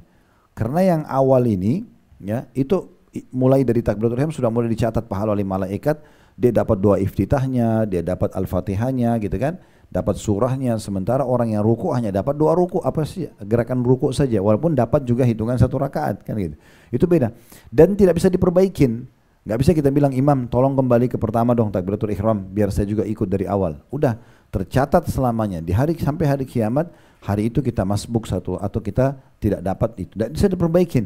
Beda dengan dosa ya, orang berbuat dosa 10 tahun dia tobat nasuha bersih semuanya. Tapi amal soleh nggak bisa, dan ini antara yang membedakan derajat kita di surga. Oleh karena itu seorang muslim dan muslim harus peka dengan ini. Nah diantaranya bab sholat tadi. Ingat selalu pesan itu ya. Pokoknya Bapak Ibu lagi jalan di mana, setengah jam sebelum azan sudah harus siap-siap. Ya wuduknya, ya sudah standby di tempat sholat. Memang harus peduli benar ini, harus jadi program. Lebih penting sholat daripada makan, daripada meeting, daripada jalan, daripada segala macam. Dan jangan telat, karena sekali telat nggak bisa diperbaikin. Ya, akan tercatat orang ini pada sholat itu masbuk 1 rakaat, clear, selesai, nggak bisa diperbaikin. Dan beda pahala kita dengan orang yang sholat pada waktu itu tepat waktu, kan gitu. Nah, ini harus hati-hati sekali. Baik, ini yang dimaksud dan faedah yang bisa diambil dari hadis nomor 1060. Pelajaran selanjutnya nomor hadis selanjutnya nomor 1061 dari Abu Hurairah radhiyallahu anhu. Ini dari hadis nomor 1061 ya. Pelajaran pertamanya pentingnya orang berwudu dari rumah, ya. Pelajaran kedua dari hadis nomor 1061 bahwasanya pentingnya seseorang peduli dengan masjid dan selalu datang ke sana, terutama untuk mengerjakan kewajiban, yaitu sholat 5 waktu. Ya, dia selalu datang untuk mengerjakan sholat. Karena di sini dikatakan sampai bersuci di rumahnya, kemudian datang ke salah satu dari rumah-rumah Allah, lalu dia mengerjakan yang diwajibkan padanya, maksudnya sholat 5 waktu. Pelajaran ketiga, keutamaan melangkah menuju ke masjid. Karena setiap langkah kaki kita satu dicatat pahala, yang satu dihapuskan dosa.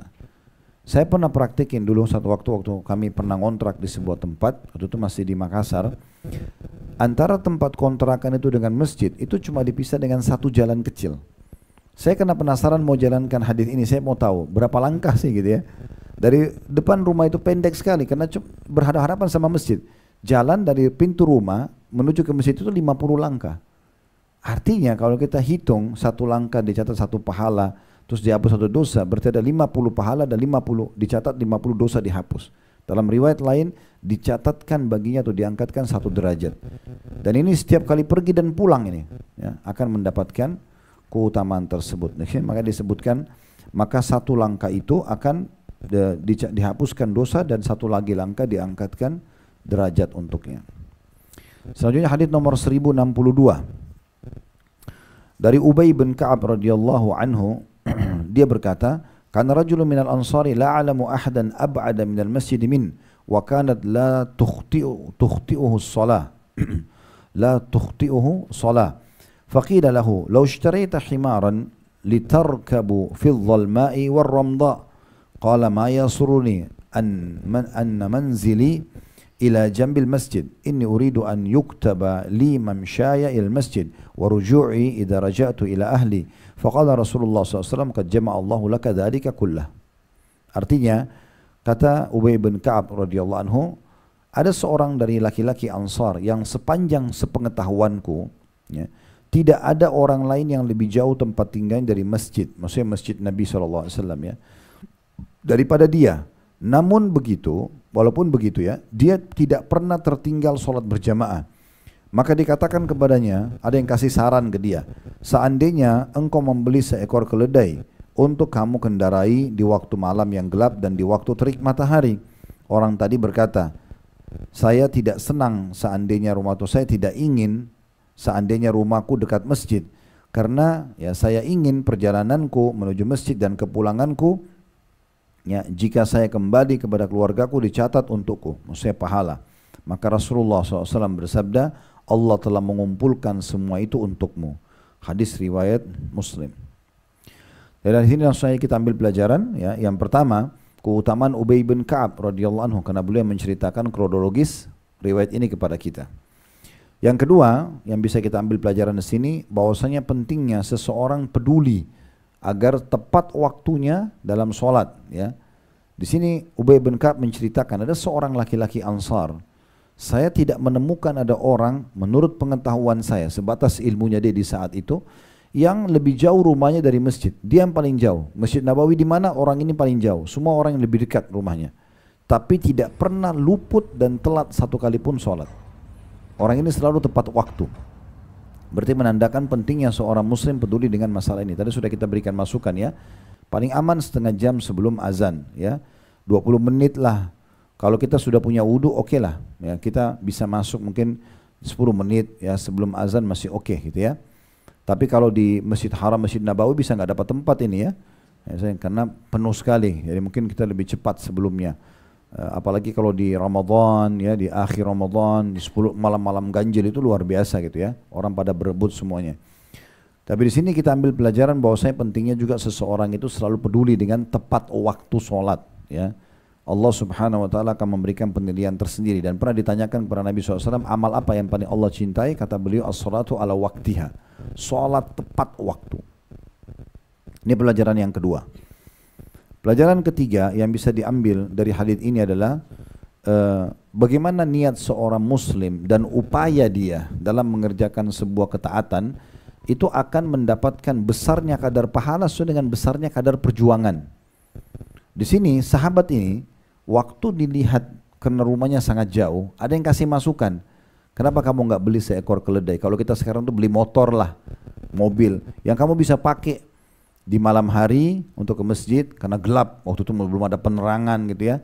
Dan juga di siang hari di panas terik matahari. Maka sahabat ini bilang, saya tidak ingin rumah saya dekat masjid, sebab saya ingin sekali, dan saya juga tidak ingin beli tunggangan seperti itu, karena saya ingin setiap langkah saya, jarak yang jauh ini, pergi dan pulang dicatat pahala ya untuk saya. Maka waktu Nabi SAW dengar, Nabi mengatakan Allah telah menggabungkan untukmu kedua itu. Maksudnya kau sudah mendapatkan apa yang kau inginkan, gitu ya. Berarti di sini makin besar upaya kita dan perjuangan. Misalnya maaf ya, Bapak Ibu mau sholat malam, memang ngantuk banget, tapi dipaksa bangun. Beda pahalanya dengan orang yang tidak bisa tidur, kemudian sholat malam, beda. Beda pahalanya kita di Indonesia sholat misalnya subuh, cuma gerimis sedikit dengan orang yang di Rusia sana mungkin minus 10 dia tetap sholat subuh. Sekarang ini lagi musim salju kan, itu banyak sekali cuplikan saya lihat di beberapa media, orang lagi sholat duhur pun lagi siang hari itu lagi turun salju deras-derasnya, dan mereka ada yang minus 20 tapi tetap sholat berjamaah, sujud di atas salju yang dingin gitu ya. Itu beda pahalanya dengan orang yang lagi tidak ada masalah dalam hidupnya. Jadi memang upaya kita dalam melakukan satu ibadah itu akan diberikan pahala lebih ekstra kalau makin ada perjuangannya. Nah seperti itulah ya. Makanya di sini sahabat ini membahasakan itu. Saya ingin sekali, walaupun rumah saya jauh, walaupun saya tidak beli keledai misalnya, dia mampu beli tapi dia nggak mau. Tapi saya ingin pahala jalan saya ini dengan upaya ini dicatatkan pahala semua. Maka Nabi SAW mengatakan engkau akan mendapatkan atau Allah telah menggabungkan untukmu itu. Hadis selanjutnya nomor 1063. Kita coba selesaikan sampai 1067 ya. Hadis-hadis ini. Dari Jabir radhiyallahu anhu nomor 1063, beliau berkata, "Khalatil biqa'u haula al-masjid, fa arada Banu Salima an yantaqilu qurba al-masjid. فبلغ ذلك النبي صلى الله عليه وسلم فقال لهم بلغني أنكم تريدون أن تنتقلوا قرب المسجد قالوا نعم يا رسول الله قد أردنا ذلك فقال بني سلمة دياركم تكتب آثاركم ودياركم تكتب آثاركم فقالوا ما يسرنا أن كنا تحولنا." Kata Jabir radhiyallahu anhu, ada tanah kosong di sekitar masjid, maksudnya Masjid Nabawi ya, di masa itu. Maka Bani Salama, Bani artinya suku, ada satu suku namanya Salama atau Salima tepatnya, suku Salima, ingin pindah dekat masjid. Lokasi itu mereka mau pakai, satu suku semua pengen pindah, supaya lebih dekat dengan Masjid Nabi, lebih gampang melangkahnya, lebih dekat gitu ya. Berita itu sampai kepada Nabi SAW, maka beliau pun bersabda kepada mereka, telah sampai berita kepadaku bahwa kalian ingin pindah dekat masjid, tanda tanya. Mereka menjawab, benar wahai Rasulullah, kami menginginkan hal itu. Tentunya niatnya baik ya, karena mereka ingin lebih dekat dengan masjid, lebih gampang ya. Maka Nabi SAW bersabda kepada mereka, wahai Bani Salimah, maksudnya wahai suku Salimah, tetaplah di perkampungan kalian itu, karena langkah-langkah kakek kalian ditulis untuk kalian. Tetaplah di perkampungan kalian itu, dua kali Nabi ulangi, karena langkah-langkah kalian akan ditulis untuk kalian. Maka mereka serentak semua berkata, kami tidak senang atau tidak ingin kalau seandainya kami berpindah. Diriwayatkan oleh Muslim dan juga Bukhari meriwayatkan maknanya atau semakna dengan ini dari riwayat Anas radhiyallahu anhu. Dari riwayat ini kita ambil pelajaran yang pertama, kedudukan Jabir radhiyallahu anhu karena beliau menyampaikan kepada kita tentang hadis ini. Yang kedua, pentingnya seseorang muslim peduli dengan ibadah-ibadah yang dia lakukan dan tidak boleh luput dari dia. Di sini suku Salimah kita lihat mereka mau pindah dekat masjid, kenapa? Karena peduli dengan ibadahnya. Mereka mau supaya lebih terjaga, lebih dekat, ya, lebih on time gitu ya. Tapi kebetulan ini sebuah poin tersendiri. Kayak misalnya kita peduli dengan zikir pagi petang kita supaya nggak luput, hizib Al-Quran atau sebagian ayat yang kita sudah jadwalin setiap hari, sedekah yang rutin setiap hari, dan seterusnya. Itu harus terjadwal supaya kita tidak luput dari perbuatan-perbuatan tersebut. Usahakan Satu hari itu kita punya jadwal untuk introspeksi diri di malam hari. Apa nih ibadah saya yang luput tadi? Oh tadi saya duhur telat sholat. Nah besok jangan ulangin. Itu penting sekali ya. Mau introspeksi diri itu penting sekali. Oh kemarin zikir sore saya luput. Nah ini. Jadi makanya kita harus jaga baik-baik ya. Peduli dengan itu. Habis sholat sebelum ngomong zikir dulu. Zikir, jangan kehilangan masalah itu. Tinggalkan dulu handphone, selesaikan zikir kalau kemudian aktivitas lainnya. Karena biasanya syaitan bisikin kita seakan-akan udah gampang nanti aja zikirnya. Ternyata kita setelah berdiri udah lewat itu ya. Ya seperti itulah. Dan Nabi SAW ingatkan, ya sesungguhnya salah satu yang Nabi perintahkan untuk baca kalau mau tidur itu adalah baca Subhanallah 33, Alhamdulillah 33, Allah Akbar 33 gitu kan. Dan kata Nabi SAW, banyak orang yang luput dari pahala-pahala ini. Kenapa? Karena syaitan membuatnya tidur dan lupa gitu ya. Dibuat lupa, jadi dibisikin segala macam godaan supaya kita menunda amal tersebut. Jangan ditunda. Habis sholat, zikir dulu, selesaikan. Ya. Dan kita pun kalau ada di sebelah seseorang, tidak usah ngomong sama orang tersebut. Kita berzikir, jangan juga ganggu orang lain. Selesai semuanya baru kita aktivitas. Ya.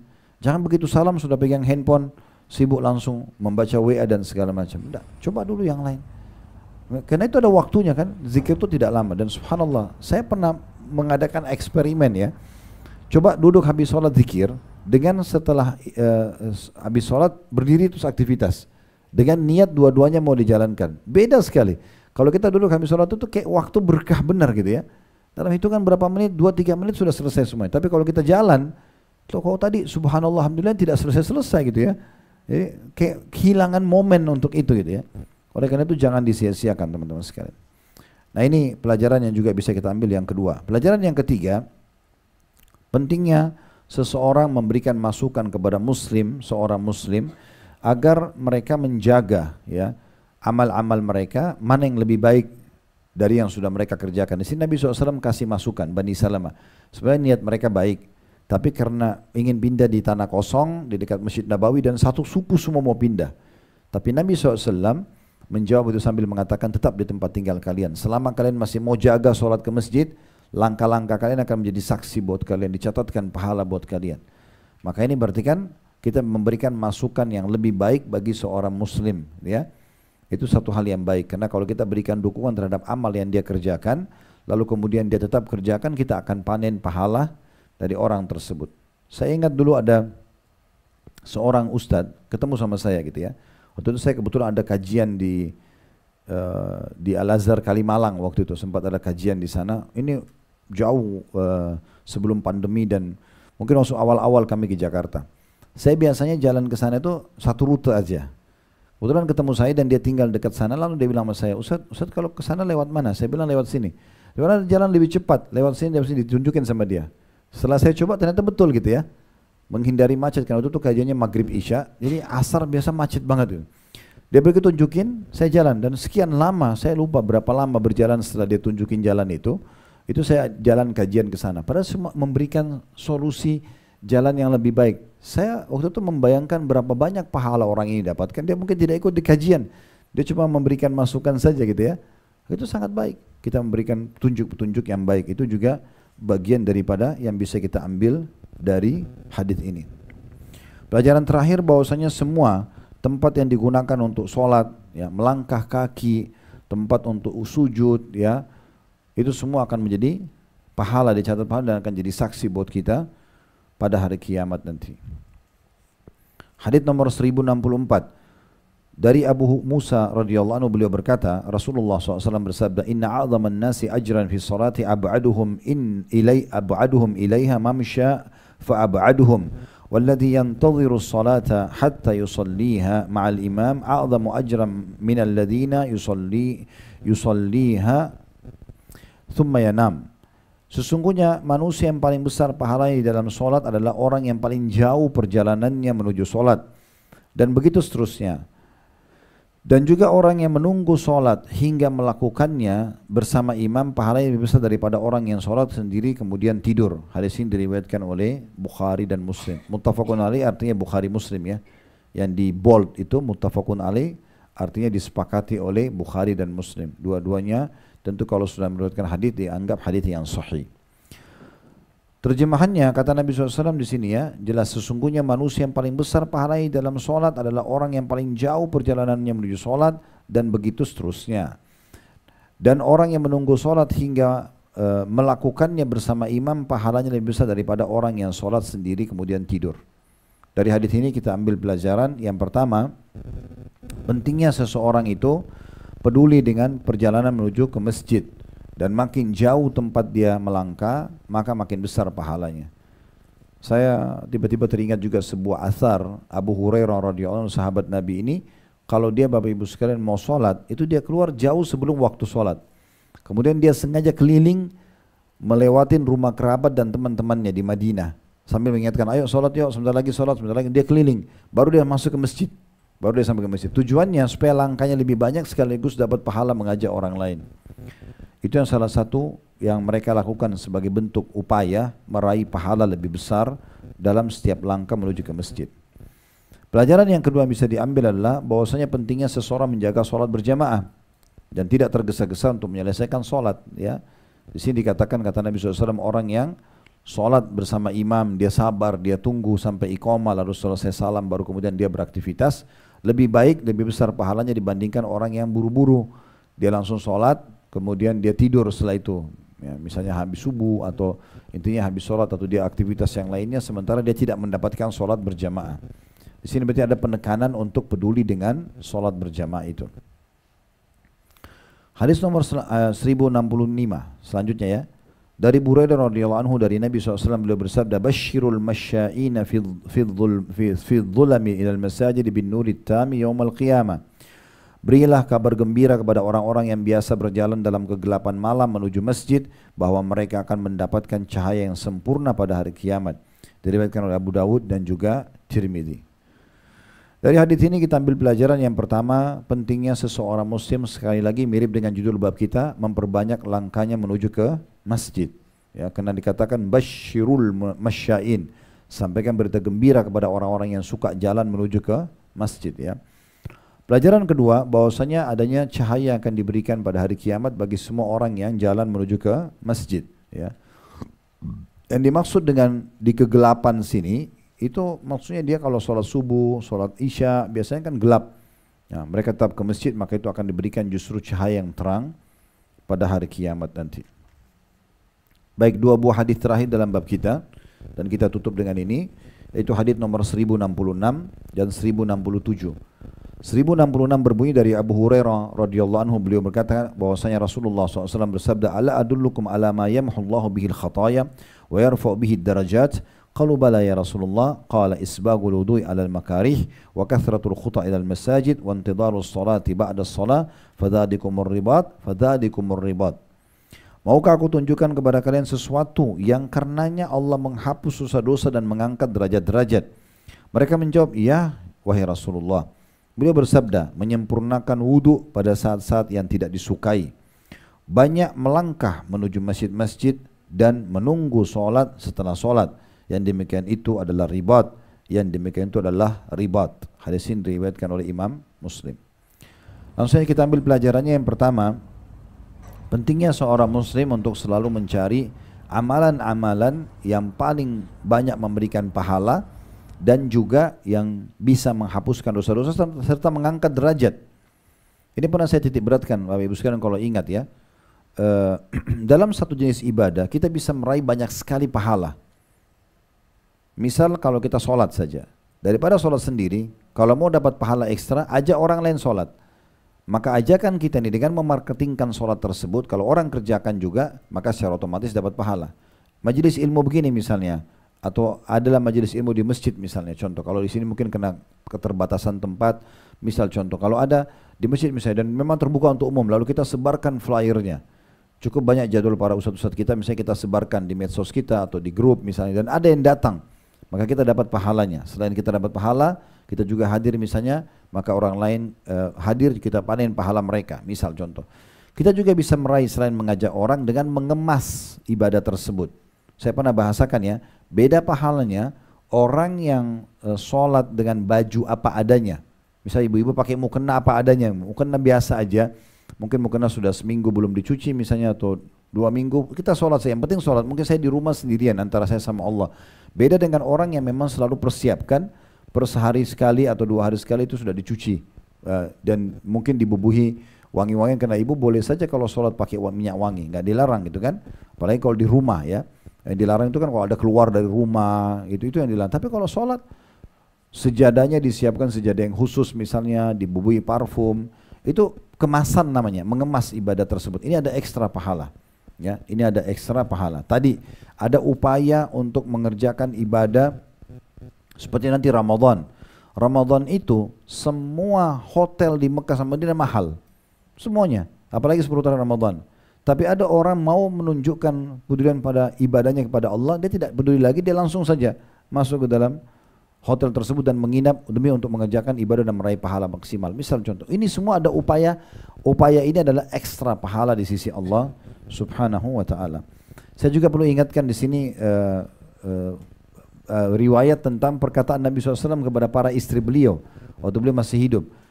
Orang yang pertama menyusul saya nanti meninggal, setelah saya meninggal, adalah orang yang paling panjang tangannya di antara kalian. Kalau masih ingat riwayat itu ya. Maka kata Aisyah, kami tidak faham hadis ini. Kami tidak faham ini maknanya. Sehingga waktu Nabi SAW meninggal, kami kalau ketemu sering mengukur tangan kami, siapa yang lebih panjang. Sampai Zainab binti Jahash meninggal. Istri Nabi yang pertama meninggal adalah Zainab setelah Nabi SAW meninggal. Disitulah kami baru memahami makna hadis. Karena semua istri Nabi suka sedekah. Tapi kalau Zainab berbeda. Dia kalau mau sedekah makanan, itu dia masak sendiri, dia nggak beli yang sudah jadi. Dia kalau mau memberikan baju perang, menyumbang untuk orang yang sedang berjihad, dia nggak beli baju jadi di pasar, tapi dia jahit sendiri. Nah ini kan berarti ada upaya. Nah upaya ini memberikan ekstra pahala. Nah seperti itu memahaminya. Ini yang bisa kita ambil pelajaran pertama dari hadis ya. Kalau setiap upaya yang kita lakukan itu akan tentunya mendatangkan ya pahala yang sangat besar ya. Di sini diambil dari potong hadis, kata Nabi SAW, maukah aku tunjukkan pada kalian yang paling cepat menghapuskan dosa, mengangkat derajat. Berarti kan ada motivasi dari Nabi, ayo pikirin supaya bagaimana kamu mendapatkan pahala ekstra ya dari ibadah kamu, dan apapun yang bisa membawa pada pembersihan dosa. Kita berlumba-lumba dalam masalah itu, peninggian derajat ya. Yang masih punya orang tua maksimalkan berbakti, yang masih kalaupun sudah meninggal bisa kita bersedekah buat mereka atau apa saja. Yang masih punya kemampuan kerjakan apa saja dari kebaikan dan bisa sebar luaskan, maka lakukan supaya mendapatkan ekstra pahala. Pelajaran kedua dari hadis adalah pentingnya seseorang selalu menjaga wudu, terutama di waktu-waktu yang dibenci. Disebutkan gitu, waktu dibenci. Waktu dibenci ini bisa saja di musim dingin misalnya ya. Atau misal maaf ibu dan bapak keluar rumah udah wudu terus tiba-tiba batal. Udah deh nanti aja saya wudu. Kan untuk wudu lagi itu kan mungkin butuh upaya ya. Waktu yang tidak disenangi. Udah nanti aja deh kalau mau sholat misalnya. Nah kalau kita lakukan justru di waktu-waktu itu, seperti juga wudu sebelum tidur. Orang biasa malas kan. Tapi ternyata wudu sebelum itu besar manfaatnya dan pahalanya besar. Maka dia lakukan. Nah, ini namanya wudu dalam kondisi yang dibenci. Nah ini yang paling cepat membersihkan dosa dan juga mengangkat derajat, dan harusnya berarti tidak luput dari kita. Jadi setiap batal wudu, wudu lagi, batal wudu, wudu lagi, walaupun tidak mau sholat itu ya. Nah ini masuk dalam isbagul wudu tadi. Pelajaran ketiga dari hadis, pentingnya seseorang menjaga setiap langkah menuju ke masjid, karena banyaknya langkah menuju ke masjid termasuk cara yang paling cepat membersihkan dosa dan mengangkat derajat di surga. Pelajaran keempat, pentingnya seseorang juga mengikat diri antara sholat dengan sholat yang selanjutnya. Kalau ibu misalnya di rumah antara maghrib isya lagi tidak ada aktivitas, saya udah duduk aja di sejadahnya ya, sambil baca Quran, sambil berzikir misalnya ya.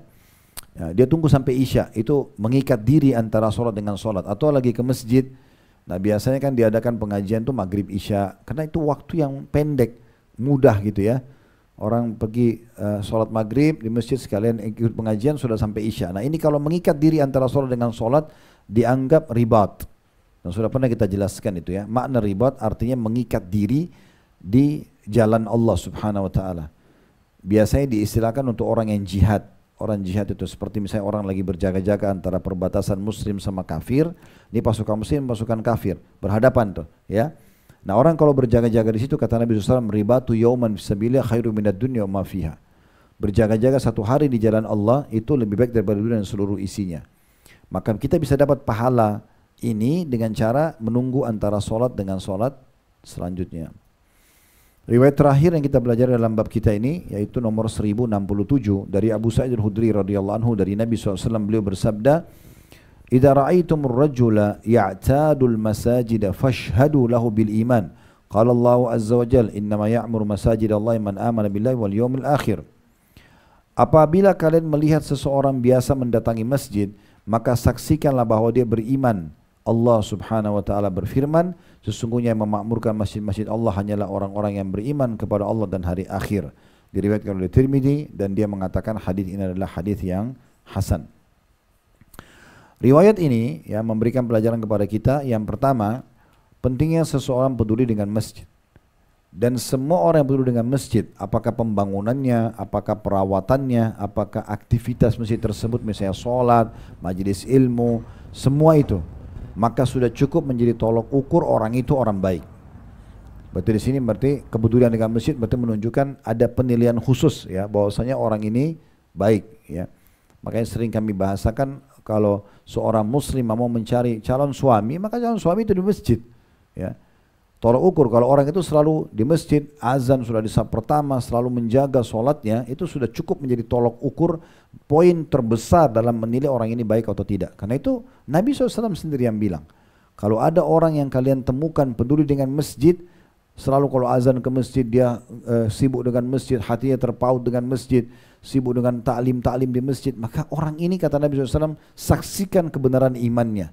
Karena Allah sendiri berfirman dalam Al-Quran, sesungguhnya yang memakmurkan masjid-masjid Allah adalah orang-orang yang beriman kepada Allah dan hari akhir. Berarti ini pelajaran pertama yang penting. Penilaian terhadap pentingnya seseorang terikat hatinya dengan masjid dan penilaian kebaikan terhadap orang-orang yang mengikat dirinya dengan masjid. Jadi bukan pasangan hidup yang baik itu ketemu di diskotik, ketemu di karaoke, itu bukan, keliru itu ya. Tapi tempat mereka adalah masjid, ya, majelis ta'lim dan seterusnya. Pelajaran terakhir dari hadis bahwasanya Allah Subhanahu wa taala menilai iman seseorang beriman kepada hari akhir justru dengan menjaga salatnya. Dengan menjaga salat. Di sini masjid maksudnya menjaga salat. Tapi tentu ikut bersamanya adalah semua aktivitas di masjid tersebut. Urwa bin Zubair rahimahullah berkata, seorang ulama tabi'in, ayahnya Zubair bin Awam, sahabat Nabi yang mulia. Dia mengatakan, kalau kau melihat sebuah amal soleh dari seseorang, maka bersangka baiklah pada orang tersebut. Kayak dia jaga sholat on time, dia tutup auratnya, sangka baiklah. Karena amal sholat itu punya saudara-saudara. Dan kalau kau temukan seseorang melakukan satu perbuatan dosa, maka berhati-hatilah darinya karena pasti amal dosa itu punya saudara-saudara. Gitu kan? Orang kalau sudah sholat sangat dekat dengan di masjid misalnya, majelis ilmu, ketemu dengan komunitas orang-orang soleh dan soleha, itu pasti satu paket itu ya. Kemudian nanti mereka akan ngobrol tentang masalah agama dan seterusnya. Satu paket biasanya. Kalau ada satu dua orang yang ikut pengajian ke masjid lalu kemudian gosipin orang, itu kita tidak bahas. Kita bicara globalnya. Mungkin karena mereka masih lemah secara keimanan. Sebagaimana orang kalau karaoke, diskotik dekat sekali dengan minuman keras, pelacuran, perzinahan, pertengkaran, itu sudah satu paket. Makanya Urwa mengatakan kalau kamu melihat satu kebaikan dari seseorang, amal kebaikan, nilai baik pada dia. Karena pasti ada saudara-saudaranya. Begitu juga kalau dia berbuat buruk, maka hati-hati dari dia karena itu ada saudara-saudaranya. Ya. Dan bahkan beliau mengatakan, walaupun orang yang jaga ibadah ini dalam mata sebagian orang dia buruk, tetap kamu sangka baik. Walaupun orang yang buat dosa yang di mata sebagian orang buat dia adalah orang baik, maka berhati-hati darinya. Ini perkataan Urwa rahimahullah. Sampai sini bahasan kita insyaAllah. Kalau ada pertanyaan silahkan dan kita akan lanjutkan ke depannya. Tolong dikasih tanda di bab nomor 190, bab keutamaan menunggu sholat berjamaah. Dan sudah kita pernah bahasakan ya, memang beberapa bab ke depan ini semuanya berhubungan dengan masalah sholat ya. Cukup panjang bahasan tentang sholat ini dan bab demi bab kita akan sebutkan insyaAllah.